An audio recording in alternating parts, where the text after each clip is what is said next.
It's been 7 years since Velma Tirado's daughter learned that her mom had been murdered. Velma left behind 6 kids, and Vanessa Mowat is the second oldest. She remembers hearing the news from a cousin. I said, "Did you guys see my mom? Did you guys hear from her?"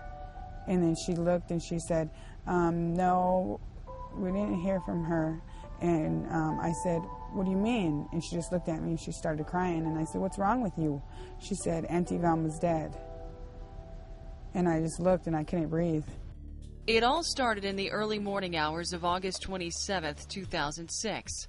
45-year-old Velma Tirado was working as a prostitute when something went wrong. It's believed, based on the overall investigation, that she was picked up down there by the suspect in the suspect vehicle, transported to this location, and it was at this location that things went bad. It was just before 3 a.m. in the 1900 block of Fawcett Avenue in downtown Tacoma.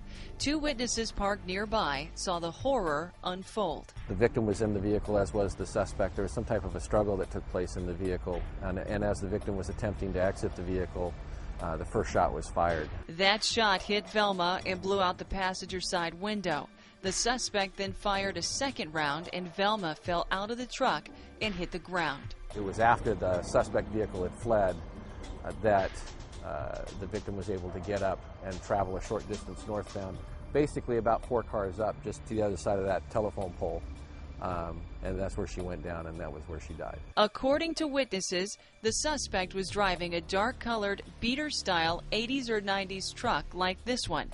Detective Miller is releasing this information to the public for the first time in hopes of jogging a memory and getting a call. I'm hoping that somebody is going to think back and remember somebody that they know, somebody that's a neighbor, somebody that's an associate, somebody that they worked with, somebody that had a vehicle that matches that description, that came up with a broken window on the passenger side in particular.